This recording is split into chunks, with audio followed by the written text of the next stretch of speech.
चल हो जा शुरू। केसरिया से मन जोगी हुआ रे, दिल झूमे देखो पतवारा हुआ रे, दिल झूमे देखो पतवारा हुआ रे। हर पल मनाओ केसरी त्योहार। विमल, बोलो जुबान केसरी। हाँ, मैंने नारायणपुर बीजापुर दंतेवाड़ा सीमांत क्षेत्र में डीआरजी बस्तर फाइटर और सीआरपीएफ के जवान संयुक्त ऑपरेशन पर थे और उस समय मुठभेड़ हुआ। मुठभेड़ में वर्दीधारी हथियारधारी 7 नक्सली और एक आज उसमें और स्पष्ट हुआ तो 8 ऐसे नक्सली मारे गए हैं। ये सुरक्षा बलों के शौर्य के आधार पर है, उनके भुजाओं की ताकत के आधार पर है। विनम्रतापूर्वक सरकार अपील करती है कि नक्सली सारे, माओवादी सारे मुख्यधारा में जुड़ें, अच्छा जीवन जिएं, पुनर्वास करें। कोई विशेष बात हो तो वह भी हमको स्पष्ट करें, जिसके लिए पहले ही गूगल फॉर्म और ईमेल आईडी वगैरह जारी किया गया है। साथ ही साथ वार्ता करें, लक्ष्य क्या है निर्धारित करें। सरकार का भी लक्ष्य क्षेत्र की उन्नति है और अगर उनका भी लक्ष्य यही है तो रास्ता भी एक हो सकता है। अगर लक्ष्य एक है तो रास्ता एक हो सकता है। इस पर चर्चा करनी चाहिए। नक्सलियों ने एक पत्र जारी किया है जिसमें उन्होंने कहा कि सेंट्रल कमेटी के सदस्य प्रताप ने जारी किया, शांति वार्ता के लिए शांति का माहौल बनाना जरूरी है उन्होंने कहा। और उन्होंने कहा है कि आप निशर्त चर्चा की बात कर रहे हैं मगर आप लोगों के ग्रुप से लग नहीं रहा है कि निशर्त चर्चा की आप लोग तैयार। एक तरफ हिंसा भी इनकाउंटर चल रहा है और नक्सली बंदूक तो साथ छोड़ा जाएगा, ऐसे नहीं होता है। और ऑपरेशंस जो हैं जहां आवश्यक है वहां तो करना ही होता है, करना पड़ता है। परंतु इन सारी बातों के साथ मैं ये कहना चाहता हूं, वो चाणक्य की बात करके, ब्राह्मणवाद की बात करके ये वही राग फिर आलाप के कोई अर्थ नहीं होने वाला है। सरकार गंभीरता से चर्चा करना चाहती है। माननीय विष्णुदेव साय जी ने बहुत स्पष्टता से इस विषय को कहा है और हम लोग तो रिपीट कर ही रहे हैं इस विषय को। अब उसमें यह है कि इन स्थितियों में, परिस्थितियों में सड़क ना बनाई जाए। भैया सड़क क्यों ना बनाई जाए? कह दे जनता वहां पर कि सड़क नहीं बनाना है, वहां पर लाइट ना पहुंचाई जाए। क्यों ना लाइट पहुंचाई जाए भैया?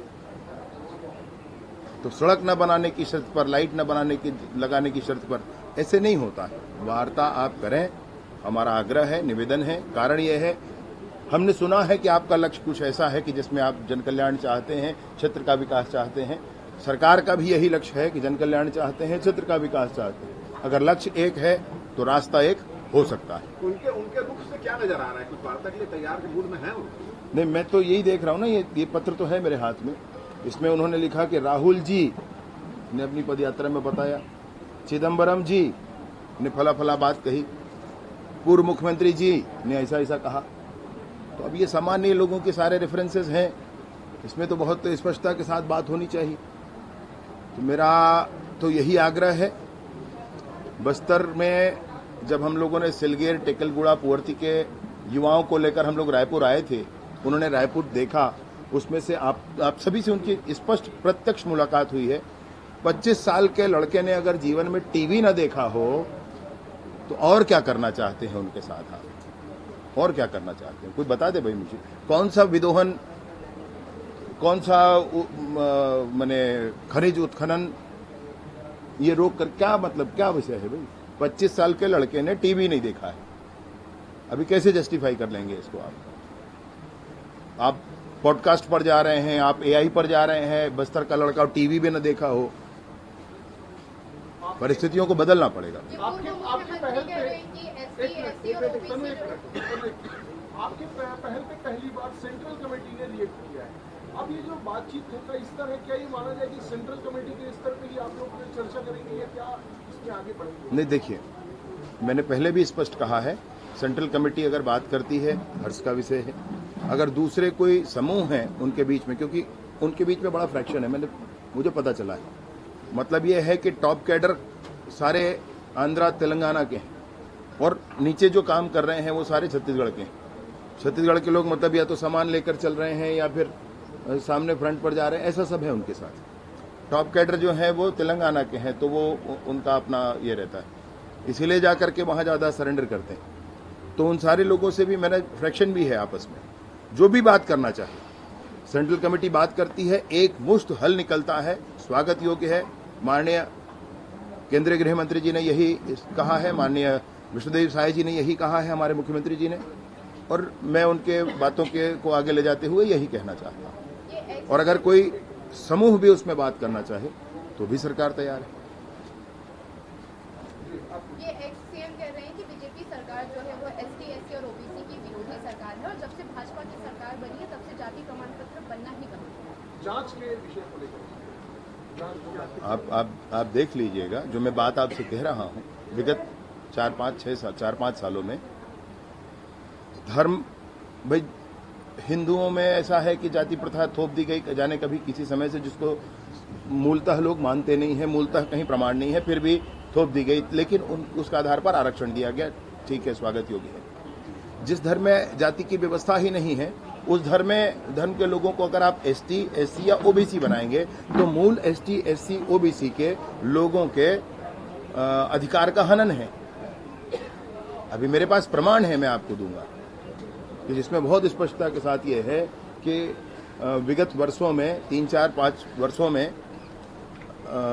ओबीसी के सर्टिफिकेट बनाए गए। अभी ओबीसी के सर्टिफिकेट कैसे बना सकते हैं भाई? बना है भाई, बना है। मैंने कहा है कॉपी निकलवा लो भैया, सब आप लोगों को तो कॉपी देना पड़ेगा, प्रमाण के बिना आप मेरी बात मानेंगे नहीं, तो मैं आपको प्रमाण भी दूंगा भैया इस विषय पर। मैं माननीय मुख्यमंत्री जी के संज्ञान में भी इस विषय को लाऊंगा, मैं पूरी कोशिश करूंगा कि इस पर जांच हो। जांच की प्रक्रिया कैसे होगी, क्योंकि आपने जांच की बात कही तो हाँ, मैंने कहा कि मैं माननीय मुख्यमंत्री जी के संज्ञान में इस विषय को लाऊंगा। मैंने ये भी कहा कि मैं पूरी कोशिश करूंगा कि इस पर जांच होनी चाहिए, माननीय मुख्यमंत्री जी से निर्देश लेकर के, और उस पर काम करेंगे, क्योंकि ऐसा हुआ है। और ये होने से ओबीसी वर्ग के, मैंने अभी तक देखा जो ओबीसी का देखा, एसटी, एससी का नहीं देखा मैंने, तो ओबीसी का मैंने देखा है। ओबीसी वर्ग के लोगों के अधिकार का हनन हुआ है, उनकी अपॉर्चुनिटीज कम हुई हैं। हम उनको इसलिए देते हैं क्योंकि ओबीसी वर्ग में जितने लोग हैं उनको एक अवसर मिल पाए उनके अपने वर्ग के बीच में। अब उनके वर्ग में आप मुझे भी लगा दो और आपको भी, आप भी आ जाओ, आप भी आ जाओ, तो फिर उनके अवसर कम हुए ना। ये क्या कुछ लोगों को ऑर्गेनाइज करने के लिए इस तरह के प्रमाण पत्र बनाए गए थे? निसंदेह वोट बैंक की राजनीति के लिए बनाए गए। ये कल जीरा मामले को 11 साल पूरा हो जाएगा, 3 सरकारें बदल गई, लेकिन उसमें कुछ अभी तक निष्कर्ष नहीं निकला। 2 सरकारें बदली, तीसरी है, निर्णय आएगा।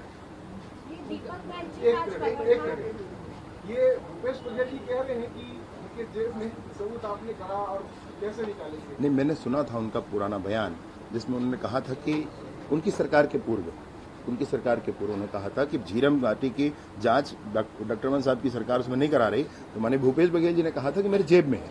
मुझे ध्यान था, तो फिर पूरी सरकार भी निकल गई, लेकिन वो नहीं निकला जेब से। तो मैं सोचा कि एक बार जेब में अगर होगा तो देखा जाए, टटोल लिया जाए। टटोलने उन्होंने कहा है कि जब कैसे टटोल लेके सत्ता आप लोगों को, मैं उन्हीं से आग्रह कर रहा हूँ भाई, मैंने वरिष्ठ है, वो स्वयं टटोल के देख रहे, होगा तो बता दें। एक चीज उन्होंने और बोली है कि जब केंद्र में उनकी सरकार आएगी तो जीरम का सच सामने में आ जाएगा। एनआईए सही दिशा में जांच करेगी।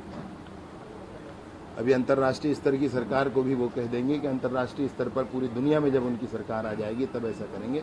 ये कोई मसला नहीं है, परंतु ये जरूर है कि जो जांच हुई है उस जांच के रिपोर्ट को पटल पर रखा जाएगा, सदन में रखा जाएगा। उन्होंने यह भी आरोप लगाया है कि जो पुरानी सरकार के लोग उसमें इन्वॉल्व थे जीरम में, इसलिए जांच पूरी नहीं हो पा रही। मैं आपसे आग्रहपूर्वक यही कहता हूं कि आप जब बात करें तो उनसे जरा पूछ लें कि भाई 5 साल की सरकार में आप मुख्यमंत्री थे। भाई मुख्यमंत्री क्या होते हैं ना, मुख्यमंत्री क्या होते हैं, तो आप स्वयं मुख्यमंत्री थे भाई। अब आप नहीं कह सकते इन बातों को, नैतिक तौर पर आपको नहीं कहना चाहिए, नैतिक तौर पर नहीं कहना चाहिए। रोहिंग्या मुसलमानों को लेकर आपको सवाल उठाते हैं, तो उसको लेकर उन्होंने चुनौती दी कि एक भी रोहिंग्या मुसलमान रायपुर दक्षिण में, कवर्धा में या सरगुजा में कहीं भी हो। देखिए, उन्होंने जबरदस्ती रोहिंग्या शब्द जोड़ दिया है। हम तो कह रहे हैं कि ये कौन है बताया जाए, जो आए हैं। आपके रायपुर में प्रेस कॉन्फ्रेंस किया भाई हमारे कवर्धा के कुछ लोगों ने आकर के, दोबारा भी कर लेंगे और नए केस हमारे पास हैं। वो कौन है भाई, आइडेंटिफाई करके बताएं वो कौन है, जिनको न गांव वाला जान रहा है न बीएलओ जान रहा है, वो कैसे गांव में घुस कर आ गए भाई। और एक गांव नहीं भाई, गांव गांव में ऐसा हो गया, स्पष्ट करना पड़ेगा। मैं वो अपने शब्दों पर वो जाने वो किसको क्या कहेंगे, हम तो ऐसे हर तरह के व्यक्ति को, और उसमें मुसलमान ही नहीं भैया, और भी बातें, हर तरह की बातों को अपन कह रहे हैं कि ये गलत है भाई, ऐसे घुसपैठ गलत है, इस तरह से परिस्थितियों को बदलने की ये कवायद गलत है। स्थानीय लोगों को पीड़ा होती है। विवाद हुआ हमारे यहाँ वोटिंग के समय में, वोट नहीं डालने दिया गया कई गांव में उन लोगों को, क्योंकि भाई गांव वाला जानेगा नहीं, उसका नाम अचानक मतदाता सूची में दिख रहा, कैसे किया जाएगा। इसमें अब कोई जांच होगी क्या, क्योंकि ये बहुत गंभीर विषय है। देखते हैं और मसले सामने आ जाएं, उसके बाद एक बार आप लोगों के माध्यम से और विषय आएगा ध्यान में, तो फिर एक बार उसको कोशिश करते हैं। मुख्यमंत्री बोले कि 2 घंटे लेट से प्रशासन पहुंची थी और हॉस्पिटल में स्टाफ नहीं था और एक डॉक्टर, बिजली नहीं थी, जिसके कारण 4 की मौतें हो गई हॉस्पिटल में। मतलब उनका ये कहना बड़ा दुर्भाग्यजनक है। 5 साल की सरकार चलाकर अभी अभी निवृत्त हुए हैं, तो उन्होंने क्या व्यवस्था दी है ये तो उनसे ही पूछने वाली बात है। आप नई सरकार आने के बाद आप उस सरकार से साल भर बाद ही व्यवस्थाओं के संदर्भ में बात करेंगे। अभी तो आप ही की सरकार गई है, 3 महीना 4 महीना हुआ है। का भी आज कवर्धा दौरा है और देखा जाएगा कि सड़क हादसे के जो पीड़ित है, कांग्रेस के स्थानीय नेताओं के साथ उनसे मिलने भी जाएंगे, इसी के मैंने बिल्कुल है, अगर क्षेत्र के लोगों की चिंता है तो जाया जाए, उसमें कोई विषय नहीं, बिल्कुल जाना चाहिए। कांग्रेस ने एक और अभी आरोप फिर से लगाया है कि लोकसभा चुनाव जब तक चल रहा था ट्रेनें समय पर चल रही थी, लोकसभा चुनाव जैसे खत्म हो रहा है फिर लेट जाती, पूरी भाजपा इस पर ध्यान नहीं दे रही है। अभी कोई भी कह सकते हैं भाई कि आज सूरज भी थोड़ा ज्यादा तप रहा है, क्योंकि देखो लोकसभा चुनाव खत्म हो गया, कुछ भी कहा जा सकता है। भैया ये अक्सर हम देखते हैं कि नेशनल हाईवे पे सड़क के किनारे ट्रकें खड़ी रहती है और कई बार जो गाड़ियां हैं वो खड़ी ट्रक से भी टकरा जाती है और हादसे होते मौतें होती है, इसको लेकर क्या कुछ किया जा रहा है? नहीं, बिल्कुल आप ठीक कह रही। कवर्धा में उसी दिन जिस दिन ये बड़ी घटना हुई थी, उसी दिन ये घटना हुई थी। जोराताल हमारे गांव के एक पुलिस में उनके एम्प्लॉय हैं पुलिस डिपार्टमेंट के, उनके साथ ऐसी हुआ था। वो ट्रक खड़ी थी और उस पर वो टकरा गए थे। वो ट्रक ले बाई जो बनता है वो जरूर बनना चाहिए और उसके लिए अब कोशिश करेंगे। अगर वो गाड़ियां ऐसी खड़ी रहेंगी तो कोई विधिवत कार्रवाई अनुशंसा करेगी आप? उसकी तो प्रक्रियाएं हैं, उसके तो कानून हैं भाई। नियमानुसार अभी भी नहीं होता। हाँ नहीं पुनः चालू किया जी। बहुत बहुत धन्यवाद आपका। पुनर्वास नीति को लेकर कह रहे हैं कि जो भाजपा के शासनकाल में जो नक्सलियों ने सरेंडर किया उन्हें मकान का तब तक आवंटित नहीं हुआ है। नहीं, ऐसा नहीं है। बहुत सी सुविधाएं उपलब्ध कराई गई और बहुत सी सुविधाएं उपलब्ध कराई जानी है। सारी सुविधाएं सब कुछ शुरुआत में ही नहीं हो जाती, उसके दुष्परिणाम भी हो सकते हैं, इसलिए ग्रेजुअली होता है और ऐसा ही होना चाहिए। सर, ये कोयला घोटाला को लेकर और जो जांच चल रही है शराब घोटाला कोयला घोटाला को लेकर, भूपेश बघेल ने कहा है कि सुप्रीम कोर्ट में जो लिकर घोटाला था उसको नकार दिया है, उसको खारिज कर दिया केस को। अब जो है बीजेपी की जो सरकार है यूडब्ल्यू को सौंपा उन्होंने केस। आने वाले समय में नगर सैनिक और कोटवारों को केस सौंपेगी भाजपा, ऐसा कह रहे हैं। नहीं, जो सच है उसकी जानकारी के लिए जिसको जिसको सौंपना पड़ेगा उसको सौंपा जाएगा। बात पक्की होनी चाहिए, बात पक्की होनी चाहिए।